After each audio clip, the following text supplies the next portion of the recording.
Do you know what a spring pole does when you cut it wrong? Let's go talk about that. This is Chainsaw Safety with Clemson University, and I am your training instructor, Patrick Easel. And today we are going to learn about spring poles. Spring poles. What are spring poles?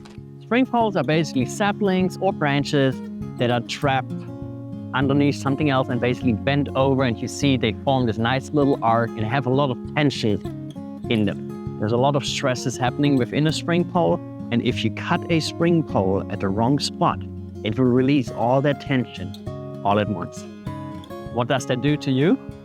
Well, a spring pole that releases all the tension at once can hit you in the face, it can break your nose, it can hit you in the shins, it can bruise you up pretty bad, it can break some bones depending on the size of the spring pole that you're dealing with. Bottom line is, it can hurt you. If it doesn't break anything, it will hurt a lot. But first things first, before you deal with a spring pole, before you start assessing and making any cuts, make sure you trim off any kind of branches that are in your way, right, that could poke you into the eyes to give you a safe and sound working environment.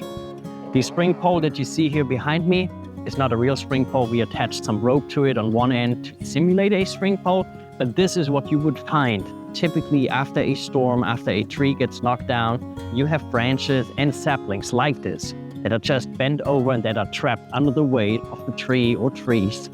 But let's clean this part up and then talk about how you can assess the spring pole and figure out where to cut that spring pole to then safely and slowly release the tension. To release the tension safely in the spring pole is to find the sweet spot, which is somewhere along here in that stem, and then shave on the compression side. Shave off thin layers of wood on the compression side to basically weaken the wood here and force that spring pole to slowly fold into itself and release the tension, and then basically create a safe working environment for you. Well, how do you find that sweet spot? That's a very good question. Let's look into this. You now have to look into some imaginary lines. You have to figure out the base of your spring pole and then draw an imaginary vertical line coming straight up, right? Which would be right here. Then you have to look at the apex of your arch that your spring pole has and draw a horizontal line coming straight over here.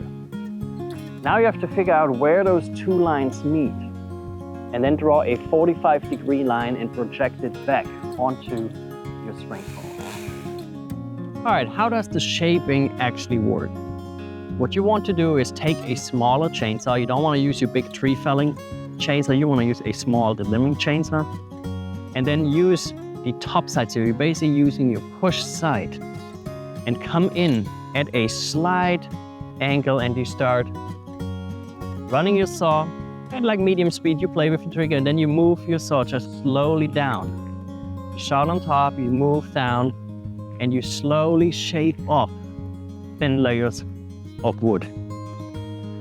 Do not try to start cutting up. With small spring poles like this, if you try to start shaving upwards, chances are that you start cutting too deep into the wood and then you're releasing that tension too quickly. However, the technique I show you of shaving downwards works really well on spring poles of like this here, like 1.5 inches and smaller.